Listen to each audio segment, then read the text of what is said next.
आज हम आपके साथ इरिगेशन के ही चैप्टर में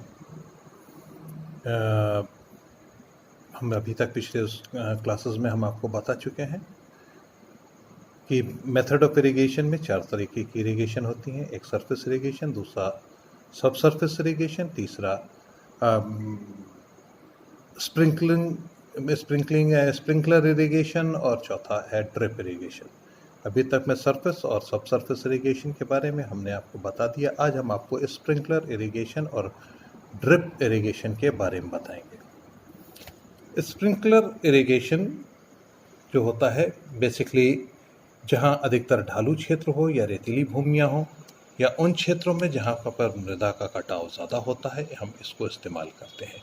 और साथ ही अगर उबड़ खाबड़ भी लैंड है, मतलब कि इतनी वो कि हम उसमें पानी के बहाव को प्रॉपर तरीके से नहीं रख सकते हैं, ऐसी भूमि पर भी हम इस स्प्रिंकलर इरिगेशन की व्यवस्था के द्वारा हम सिंचाई कर सकते हैं।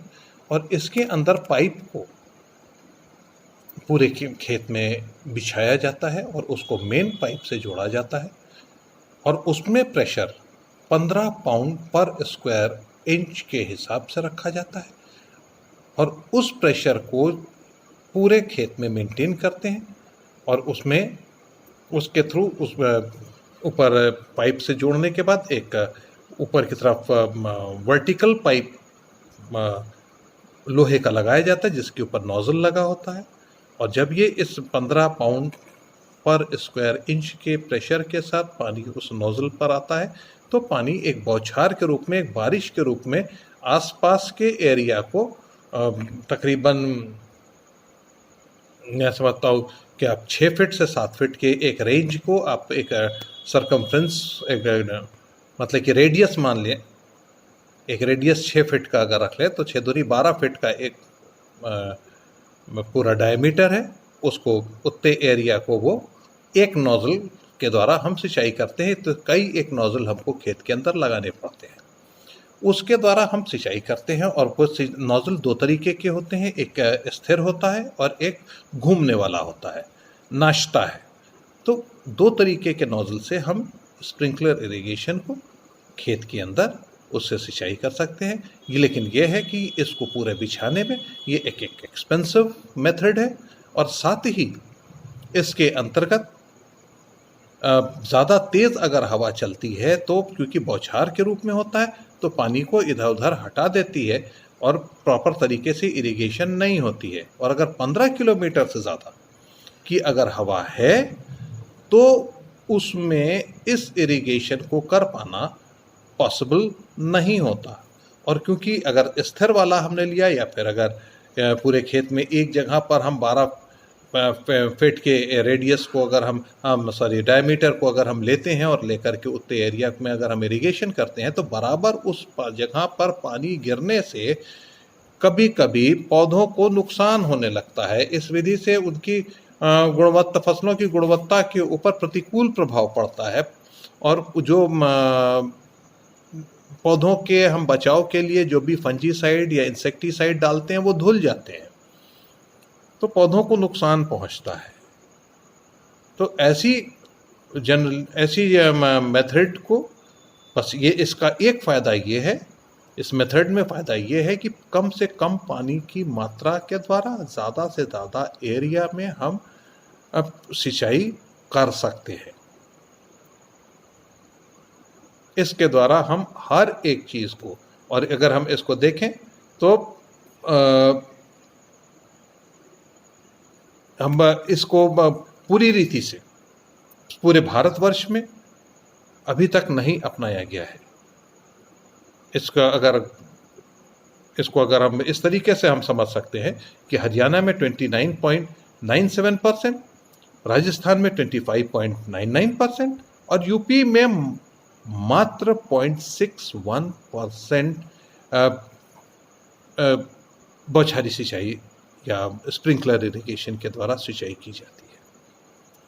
ये है हमारे देश की स्प्रिंकलर इरिगेशन कराई जाने की स्थिति।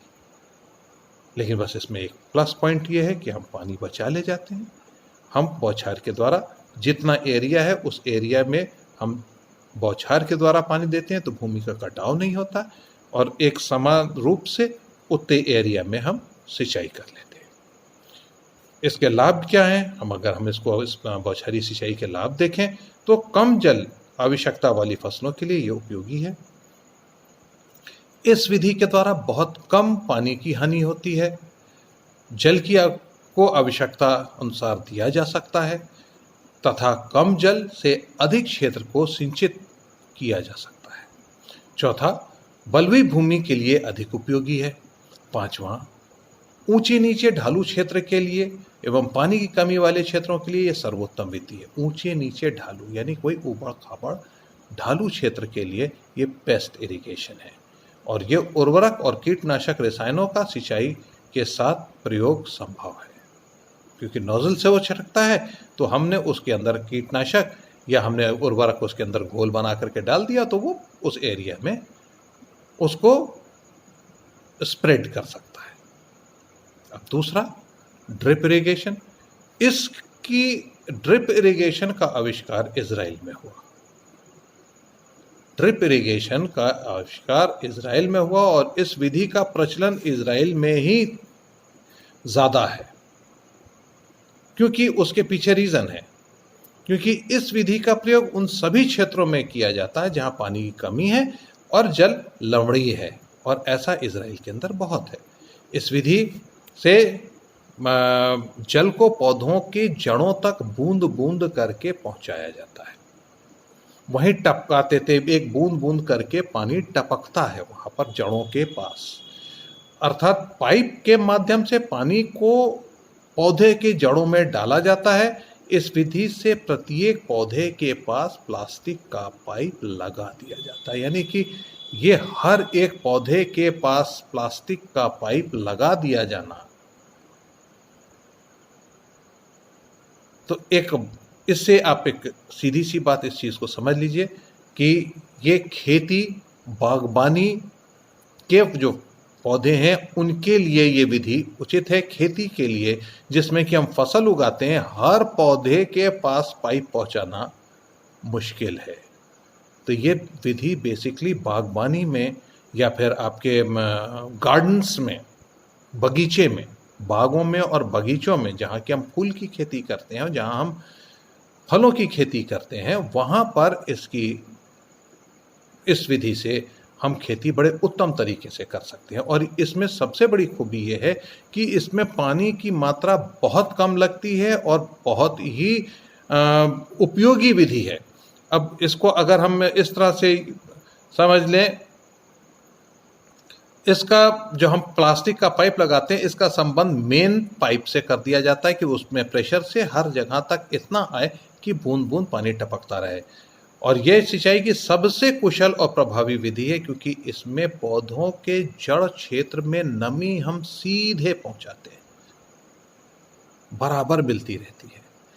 तो इस ड्रिप इरिगेशन से महाराष्ट्र में 16%, कर्नाटका में 18.03%, तमिलनाडु में 15.20% और उत्तर प्रदेश में केवल 0.68% एरिया ड्रिप इरिगेशन के अंतर्गत आता है। साथ ही पौधों को केवल आवश्यक मात्रा में जल उपलब्ध होता है और इस विधि में पानी में उचित मात्रा में उर्वरक भी मिला सकते हैं, जिससे पौधों को आवश्यक तत्वों की पूर्ति होती है।